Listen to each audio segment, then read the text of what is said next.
सोचो जरा क्या होगा अगर एक ट्रेन अचानक कुछ अजीब वजह से सीधा 40 साल फ्यूचर में पहुंच जाए और वहां जाके पता चले कि दुनिया बिल्कुल बदल चुकी है। हर तरफ से बर्बादी, सन्नाटा और तबाही का मंजर है। लेकिन सबसे बड़ा सवाल ये है, आखिर ऐसा हुआ कैसे? फ्यूचर में ऐसा क्या हुआ जिसने पूरी पृथ्वी को बर्बाद कर दिया? और जो लोग गलती से फ्यूचर में पहुंच गए हैं, क्या वो वापस पास्ट में जाकर इन सबको होने से रोक पाएंगे? चलो शुरू से समझते हैं इस इंटरेस्टिंग टाइम ट्रेवल स्टोरी को।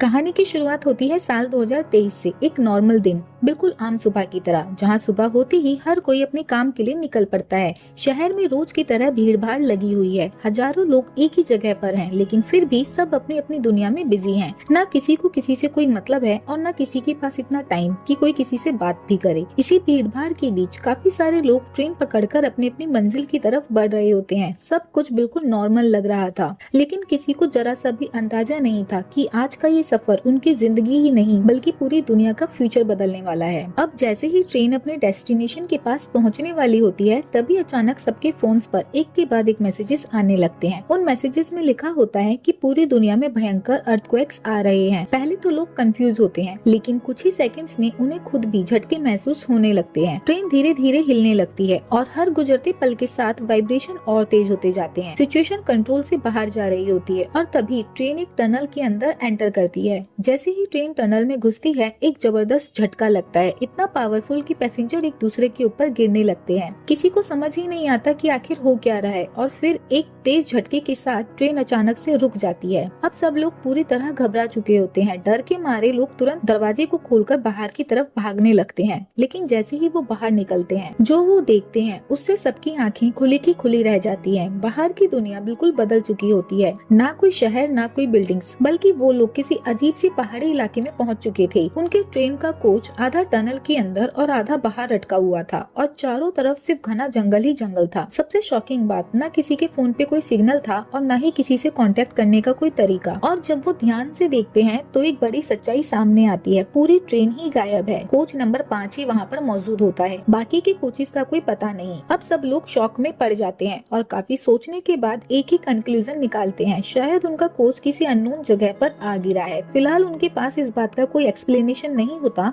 इसलिए वो डिसाइड करते हैं कि जब तक हेल्प नहीं आती हम सब यहीं रुकेंगे। यहीं पर हमें इंट्रोड्यूस कराया जाता है सैम से, जो कि गवर्नमेंट एम्प्लॉय है और फायर फाइटर के तौर पर काम करता है। सैम एक ट्रेन अटेंडेंट के साथ मिलकर सब लोगों को काम करने के लिए कोशिश करता है और इंजर्ड लोगों को चेक करने लगता है। उसकी हेल्प करने के लिए यूमी भी आगे आती है, जो सैम को पहले से ही जानती थी। एक्चुअली एक बार सैम उनके कॉलेज में फायर सेफ्टी ट्रेनिंग देने के लिए गया था और तभी से यूमी उसे काफी ज्यादा पसंद करती है। वहीं दूसरी तरफ शहर में सिचुएशन और भी टेंस हो चुकी होती है। पुलिस भी कंफ्यूज है कि आखिर ट्रेन के लास्ट के 2 कोचेस अचानक गायब कैसे हो गए। कोई समझ नहीं पा रहा होता कि आखिर ये सब हुआ कैसे। लेकिन सबसे बड़ा सवाल ये था, आखिर कोच नंबर 5 और 6 अचानक गए कहाँ? पुलिस ने पूरी जगह छान मारी, टनल के हर कोने को चेक किया, लेकिन उन्हें दोनों कोचेस का कोई अता पता नहीं मिला। मगर रुको, यहाँ सिर्फ कोच नंबर 5 ही मिला था, तो फिर कोच नंबर 6 कहाँ गया? इसका जवाब हमें थोड़ी ही देर में मिलेगा। उधर पुलिस अभी भी टनल के अंदर सर्च ऑपरेशन चला रही होती है, समझने की कोशिश कर रही होती है कि चलती ट्रेन से पूरे के पूरे 2 कोचेस आखिर कहाँ गायब हो गए। वहीं दूसरी तरफ सैम, यूमी और एक और पैसेंजर नेविन थोड़ा आगे जाकर आसपास का एरिया एक्सप्लोर करने का डिसाइड करते हैं। उनका आधा कोच जिस टनल में फंसा होता है, वो उस टनल के दूसरी ओर की तरफ बढ़ने लगते हैं, क्योंकि उन्हें क्लियरली याद होता है कि टनल में घुसने से पहले उन्होंने बड़ी बड़ी बिल्डिंग्स और पूरा शहर देखा था। लेकिन जैसे ही वो टनल के बाहर निकलते हैं, सामने का सीन देखकर वो बिल्कुल शॉक हो जाते हैं। दूर दूर तक कहीं भी कोई जिंदगी का नामो निशान नहीं था, ना कोई बिल्डिंग्स, ना कोई लोग, कुछ भी नहीं। ऐसा लग रहा होता है जैसे ये जगह सालों पहले ही बर्बाद हो चुकी है। अब सिचुएशन समझने के लिए वो तेजी से एक पहाड़ी पर चढ़ते हैं ताकि वो दूर तक देख सकें, और वहाँ पहुँचते ही तीनों के होश उड़ जाते हैं। कुछ घंटों पहले तक जो दुनिया नॉर्मल थी, अब वो पूरी तरह से बदल चुकी होती है। चारों तरफ बस वीरान रेगिस्तान फैला होता है, जैसे जिंदगी का नामो निशान मिट गया हो। ये सब देखने के बाद वो तुरंत वापस कोच में आते हैं और बाकी के लोगों को पूरी सिचुएशन बताते हैं। अब सब मिलकर सिर्फ एक ही बात सोच रहे होते हैं, आखिर वो है कहाँ? क्योंकि ना यहाँ कोई शहर बचा है, ना मदद करने वाला कोई इंसान, और ऊपर से फोन में भी कोई नेटवर्क नहीं है। सब लोग एकदम हेल्पलेस फील करने लगते हैं और सबसे बड़ी बात, उन्हें यहाँ फंसे हुए 7 घंटे से भी ज्यादा वक्त हो चुका है, लेकिन अभी तक उनकी मदद के लिए कोई आया क्यों नहीं। अब सिचुएशन को समझने के लिए सब लोग मिलकर अपने कोच के पैसेंजर्स की लिस्ट बनाते हैं और टोटल काउंट निकलता है 46 लोग। लेकिन धीरे धीरे एक और प्रॉब्लम सामने आने लगती है। लोगों को भूख और प्यास लगनी शुरू हो जाती है, क्योंकि ऑब्वियसली हर कोई अपने साथ खाना पीना लेकर नहीं चलता। इसी बीच एक पैसेंजर रेनी छुपके से नेविन के बैग में कुछ ढूंढने लगती है। शायद उसे लगता है कि उसके पास कुछ खाने का सामान मिल जाए, लेकिन जो उसे मिलता है वो काफी शॉकिंग होता है। बैग के अंदर एक कैंची होती है और कुछ ऐसे लेटर्स जो क्लियरली किसी जेल से आए हुए लग रहे थे। अब रेनी तुरंत कंक्लूजन पर पहुंच जाती है। उसे लगता है कि कहीं नेविन इन सबके पीछे तो नहीं, और वो सबके सामने उस पर इल्जाम लगाना शुरू कर देती है कि वो शायद कोई डेंजरस क्रिमिनल है। नेविन तुरंत इन सब बातों को मना कर देता है। वो कहता है ट्रेन में कोई भी आ सकता है, सिर्फ मेरे पास ही चीजें मिलने का मतलब ये नहीं कि मैं गलत हूँ। और फिर वो एक और बात बोलता है, अगर तुम सब चाहो तो किसी पर भी भरोसा मत करो, लेकिन मैंने कुछ नहीं किया। धीरे धीरे दिन खत्म होने लगता है और रात हो जाती है। अब सबके दिमाग में बस एक ही सवाल चल रहा होता है, आखिर वो है कहाँ और क्या उन्हें कोई बचाने आएगा भी या नहीं, क्योंकि अब तक उन्हें आसपास कोई भी सिविलाइजेशन का कोई नामो निशान नहीं मिला और न खाना न पानी। इस सिचुएशन में सैम और यूमी मिलकर सोचने लगते हैं कि आगे क्या किया जाए। अगली सुबह नेविन, जिसके ऊपर सब शक कर रहे होते हैं, गुस्से में अकेला ही ट्रेन से बाहर निकल जाता है, शायद किसी की मदद की तलाश में। लेकिन थोड़ी देर बाद एक गहरे गड्ढे में गिरने ही वाला होता है। तभी सही वक्त पर सैम और यूमी आकर उसे बचा लेते हैं। तब तक बाकी लोग भी आसपास एक्सप्लोर करके वापस आ चुके होते हैं और सब अपनी अपनी इन्फॉर्मेशन शेयर करने लगते हैं। अब यहीं से कहानी एक बड़ा ट्विस्ट लेती है। सबसे पहले याचीन बताता है कि उसने ईस्ट डायरेक्शन में एक टावर देखा था जो क्लियरली काफी पुराना टूटा हुआ लग रहा था। लेकिन शॉकिंग बात ये है, उसने कल ही न्यूज़पेपर में पढ़ा था कि वो टावर 2023 में बनना शुरू होना था और 2026 तक कंप्लीट होना था। लेकिन यहाँ वो ऑलरेडी बना हुआ भी है और टूटकर बर्बाद भी हो चुका है। फिर एक और पैसेंजर किम बताता है कि उसे एक बोतल का केन मिला था जिसकी मैन्युफैक्चरिंग डेट 2026 लिखी हुई थी। और सबसे बड़ी बात, ट्रेन में मौजूद बायोलॉजिस्ट शेन को भी कुछ ऐसे ही प्लांट्स मिलते हैं जो क्लियरली जेनेटिकली मॉडिफाई थे, और उसके अकॉर्डिंग ऐसे प्लांट्स बनने में कम से कम 40 साल लगते, जो 2023 में पॉसिबल है ही नहीं। अब इतने सारे क्लूज मिलने के बाद सबके दिमाग में एक ही बात क्लियर हो जाती है कि वो लोग टाइम ट्रेवल कर चुके हैं, और सिर्फ थोड़ा सा नहीं बल्कि पूरे सीधा 40 साल फ्यूचर में आ गए हैं। ये सच सुनते ही सब लोग अंदर से हिल जाते हैं, क्योंकि इसका मतलब ये है कि इस वक्त की दुनिया में शायद इंसान पूरी तरह खत्म हो चुके हैं और पृथ्वी पूरी तरह से सुनसान पड़ चुकी है। न खाना, न पानी, न दवा, और ऊपर से एक बर्बाद हो चुका फ्यूचर। अब उनके पास दो सबसे बड़े सवाल हैं। पहला, वो वापस अपने टाइम में कैसे जाएंगे, और दूसरा, आखिर इस दुनिया के साथ ऐसा क्या हुआ कि सब कुछ खत्म हो गया। वहीं दूसरी तरफ साल 2023 में अब हर जगह एक ही खबर फैल चुकी होती है। ट्रेन के 2 कोचेज अचानक से गायब हो गए हैं, जिनमें लगभग 100 लोग सवार थे। गवर्नमेंट और पुलिस दोनों ही कंफ्यूज्ड हैं। वो लोगों को ये समझा ही नहीं पा रहे कि उनके अपने जो उन कोचेज में सवार थे आखिर बिना किसी ट्रेस के कहाँ गायब हो गए।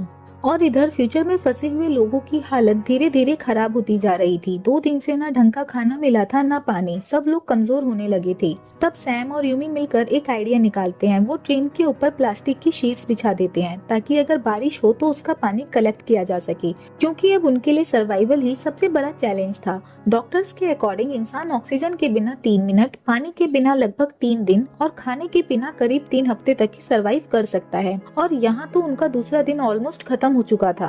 मतलब क्लियर था, अगर जल्दी पानी नहीं मिला तो सिचुएशन और सीरियस हो सकती है। अगली सुबह लोगों की हालत और भी खराब हो चुकी होती है, इसलिए सैम कुछ लोगों को लेकर तुरंत पानी ढूंढने निकल जाता है। वो नोटिस करता है कि आसपास काफी जगह हरियाली है, तो ऑब्वियस है कि कहीं ना कहीं पास में पानी जरूर होगा। इसी लॉजिक में वो उस डायरेक्शन में बढ़ते हैं जहाँ अब तक कोई नहीं गया था। काफी देर चलने के बाद नेविन को अचानक एक मेंढक और गीली मिट्टी मिलती है, और बस वही उनके लिए सबसे बड़ा हिंट होता है कि पानी अब ज्यादा दूर नहीं है। फिर वो तेजी से आगे बढ़ते हैं और फाइनली उन्हें एक छोटा सा झरना मिल जाता है। उसे देखते ही सब लोग चैन की सांस लेते हैं, जैसे उन्हें कोई नई जिंदगी मिल गई हो। यहीं पर नेविन अपने लेटर्स का सच बताता है। वो कहता है कि वो लेटर्स उसके नहीं हैं, बल्कि उसके छोटे भाई के हैं, जिसे कुछ ही दिन पहले 2 साल की जेल हुई है। नेविन अपनी स्टोरी को शेयर करता है। उन्हें बताता है कि उसके पेरेंट्स बहुत ज्यादा एब्यूजिव थे और बचपन से ही उसने काम करना शुरू कर दिया था ताकि अपने छोटे भाई बहन का ख्याल रख सके। वो छोटे मोटे काम करता, जैसे हेयर कटिंग वगैरह, सिर्फ इसलिए कि उसका छोटा भाई एक अच्छी जिंदगी जी सके। लेकिन जब उसका भाई इलीगल काम करने में पकड़ा गया तो नेविन का दिल टूट गया पाया, क्योंकि इतनी मेहनत के बाद भी उसका भाई वही रास्ता पकड़ रहा था जिससे वो उसे बचाना चाहता था। यह सब सुनने के बाद यूमी और बाकी लोगों को अपनी गलती का एहसास होता है। उन्हें लगता था कि नेविन कोई क्रिमिनल है सिर्फ उसके बैग में मिली चीजों की वजह से, लेकिन सच कुछ और ही निकला। और असल में किसी के पास इतना वक्त था ही नहीं कि वो उससे पूछकर सच जानने की कोशिश करते। अब इस मुश्किल वक्त में सबको समझ आने लगता है कि सरवाइव करने के लिए एक दूसरे पर भरोसा करना कितना ज्यादा जरूरी है, और शायद पहली बार उन्हें सोसाइटी का असली मतलब समझ आने लगता है। वहीं अगर 2023 की बात करें तो वहाँ ये सब लोग सिर्फ एक भीड़ का हिस्सा थे, ऐसे लोग जो एक ही जगह पर होते हुए भी एक दूसरे को जानते तक नहीं थे। इतनी भीड़ होने के बाद भी हर कोई अंदर से अकेला था। और सच कहें तो ये आज के शहरों की रियलिटी भी है। ऑनलाइन हजारों फ्रेंड्स होते हैं, लेकिन रियल लाइफ में इंसान धीरे धीरे अकेला होता जा रहा है। वहीं दूसरी तरफ अब तक नेविन को यूमी पसंद आने लगी थी, क्योंकि ट्रेन से पहले भी वो उसे कई बार कॉलेज में देख चुका था। लेकिन नेविन ने बचपन से ही काम करना शुरू कर दिया था, इसीलिए ना उसे कॉलेज जाने का मौका मिला और न ही वो कभी अपनी फीलिंग्स एक्सप्रेस कर पाया। उसे लगता था कि यूमी जैसी लड़की कभी उसे पसंद नहीं करेगी, लेकिन अब इस अजीब फ्यूचर में आकर उसे लगने लगता है कि शायद सब कुछ पॉसिबल हो सकता है। पर फिर उसे एहसास होता है कि यूमी की फीलिंग्स सैम के लिए हैं, और यहाँ इतनी बड़ी प्रॉब्लम के बीच भी एक छोटा सा लव ट्रायंगल बन चुका होता है। इसी बीच बारिश भी शुरू हो जाती है, जो उनके लिए एक नई होप बन जाती है। अब कम से कम पानी की प्रॉब्लम थोड़ी कंट्रोल में रहेगी, लेकिन अब अगला चैलेंज सामने खड़ा था खाना। यहाँ से शेन, जो कि एक बायोलॉजिस्ट है, जंगल में सेफ प्लांट्स ढूंढना शुरू कर देता है। वो सबको बताता है कि कौन से प्लांट्स खाने लायक हैं और कौन से डेंजरस हो सकते हैं। अब सब लोग मिलकर उन प्लांट्स को कलेक्ट करते हैं और उन्हें खाकर सरवाइव करने लगते हैं। लेकिन एक बार यूमी गलती से एक पॉइजनस प्लांट खा लेती है, लेकिन लकीली वो ज्यादा डेंजर नहीं था। धीरे धीरे सब लोग जंगल के रिसोर्सेज का यूज करना सीख जाते हैं, पेड़ों से बर्तन बनाना और आग जलाना और बेसिक टूल्स भी बनाना। यहाँ तक कि वो लोग अपने एटीएम कार्ड्स तक का यूज चाकू की तरह करने लगे थे। सैम ये सब देखकर रियलाइज करता है कि जो लोग कुछ दिन पहले तक सिंपल काम भी नहीं करते थे, वो आज नेचर के साथ एडजस्ट करके सब कुछ कर रहे हैं। और सबसे इम्पोर्टेंट बात, वो एक दूसरे के साथ देकर काम कर रहे हैं। अब वो डिसाइड करते हैं कि 46 लोगों में से कौन क्या कर सकता है, किसके पास कौन सी स्किल है और कैसे वो सब मिलकर सरवाइव करेंगे। साथ ही उन्हें ये भी सोचना है कि वो अपने टाइम में वापस कैसे जाएंगे। अगली सुबह जब वो खाने की तलाश में निकले होते हैं, तभी नेविन को एक अजीब सा आदमी दिखाई देता है और देखते ही देखते वो आदमी उसे चट्टान से धक्का देकर भाग जाता है। ये पहली बार था जब उन्हें अपने अलावा कोई और इंसान नजर आया था। अब सबसे पहले नेविन को बचाना जरूरी था, क्योंकि उसे काफी चोट लग चुकी थी। उनके पास एक ही मेडिकल नॉलेज वाला इंसान था, यूडोर, लेकिन वो भी अभी सिर्फ एक मेडिकल स्टूडेंट ही था। वो डर जाता है, लेकिन सिचुएशन ऐसी थी कि उसे आगे आना ही पड़ता है। फिर सब मिलकर जंगल के एंटीबैक्टीरियल प्लांट्स का यूज करते हैं इन्फेक्शन को रोकने के लिए, और साफ कपड़े से उसकी ड्रेसिंग करते हैं। कुछ दिनों बाद आखिरकार नेविन होश में आ जाता है। होश में आते ही वो बताता है कि उसने सच में किसी आदमी को देखा था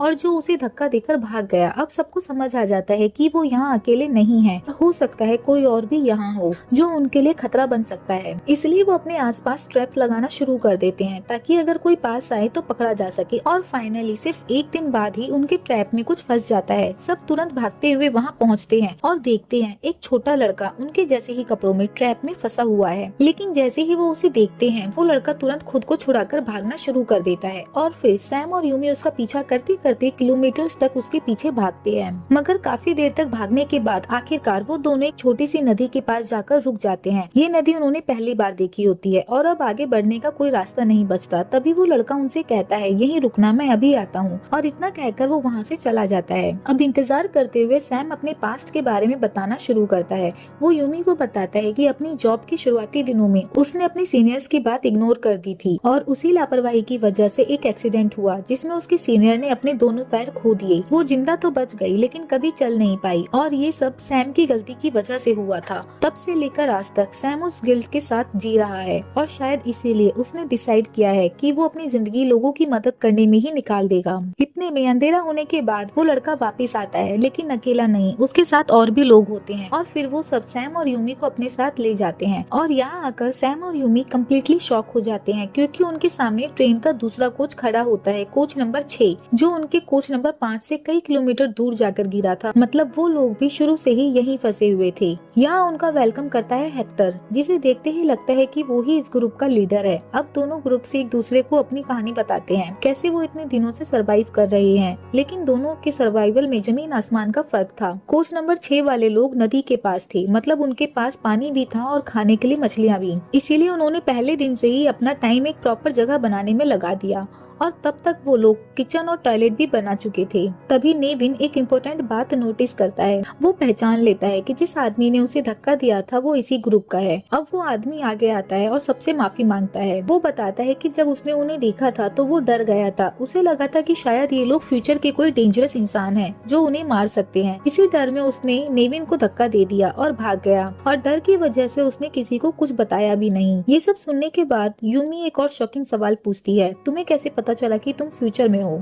तब हेक्टर उन्हें सच बताता है। वो कहता है कि उसने नदी के पास एक टूटा हुआ शिप मिला था जहाँ से उसने रेडियो के थ्रू हेल्प मांगने की कोशिश की और वहीं से उसे एक पुरानी रिकॉर्डिंग मिली जिससे पता चला कि अब साल 2060 चल रहा है। फिर हेक्टर उन्हें पूरी हिस्ट्री बताता है। वो कहता है 2026 में एक बड़ा एस्टेरॉइड पृथ्वी से टकराया जो सीधा पैसिफिक ओशियन में गिरा और उसके बाद पूरी दुनिया में भयंकर अर्थक्वेक्स और सुनामीज आने लगी। एक ही झटके में लाखों लोग मारे गए और जो लोग थोड़े बहुत बचे थे वो धीरे धीरे खत्म हो गए क्योंकि इम्पैक्ट के बाद इतनी धूल उठी कि सूरज की रोशनी जमीन तक पहुंच ही नहीं पाई और बिना सनलाइट के पृथ्वी पर जीवन खत्म होता चला गया। लेकिन समय के साथ वो धूल हटने लगी और अब 2060 में बिना इंसानों के पृथ्वी फिर से हरी भरी होने लगी है। अब हेक्टर एक लास्ट बात कहता है, अगर वो लोग किसी तरह से वापस 2023 में पहुंच गए तो उन्हें तुरंत गवर्नमेंट को वार्न करना होगा ताकि वो इस एस्टेरॉइड को टकराने से रोक सकें, वरना उनका परिवार, उनके अपने सब 2026 में मारे जाएंगे। अब उनके सामने सबसे बड़ा मिशन है पास्ट में वापस जाना और फ्यूचर को बदलना। लेकिन सवाल अभी भी वही है, क्या वो सब सच में वापस जा पाएंगे और अगर गए तो क्या वो दुनिया को बचा पाएंगे? इन सभी सवालों का जवाब मिलेंगे इस स्टोरी के नेक्स्ट पार्ट और फाइनल पार्ट में। तो अगर तुम्हें ऐसी ही स्टोरीज पसंद है तो चैनल को सब्सक्राइब जरूर करना ताकि नेक्स्ट पार्ट का नोटिफिकेशन तुम्हें सबसे पहले मिले। Thank you.